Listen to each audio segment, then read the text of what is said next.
Hello नमस्कार, मी शिवप्रभा आनंदे तुमचं परत एकदा स्वागत करते माझ्या यूट्यूब शॉर्ट्समध्ये. तर आजचा जो व्हिडिओ आहे तो कशाशी रिलेटेड आहे हे तुम्ही कॅप्शनमध्ये वाचलंच असेल. सो त्याच विषयी आपण आज बोलणार आहोत. तर प्रत्येकाला घरामध्ये आल्यानंतर असं वाटतं की आपलं घर खूप फ्रेश, सुगंधी आणि एक छान असावं. तर त्याच विषयी आपण आज बोलणार आहोत.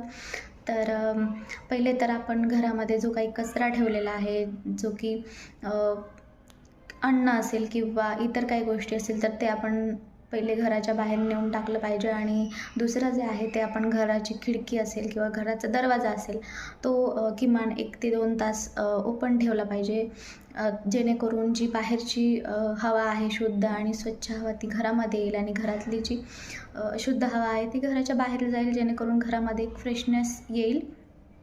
दुसरी जी गोष्ट आहे, आपण घरामध्ये अनेक परफ्यूम किंवा रूम फ्रेशनर वापरू शकतो आणि त्यामुळे घरात एक छान असा सुगंध निर्माण होईल. आणि तिसरी जी गोष्ट आहे ती आहे, आपण घरामध्ये अनेक प्रकारचे जे धूप आहेत त्यांचाही वापर करू शकतो, जेणेकरून ते धूप जे आहेत ते लाँग लास्टिंग राहतात आणि आपलं घर सुगंधी ठेवण्यास आपल्याला मदत करतात. शिवाय जे काही घरामध्ये किडे असतील किंवा कीटक जे काही चिलट असतील, माशा असतील, ते बाहेर जाण्यास खूप जास्त मदत करतात आणि अशा प्रकारे आपलं घर हे खूप सुंदर, स्वच्छ आणि सुगंधी राहू शकतं. सो व्हिडिओ आवडल्यास नक्की शेअर करा, कमेंट करा आणि सबस्क्राईब करायला विसरू नका. Thank you so much.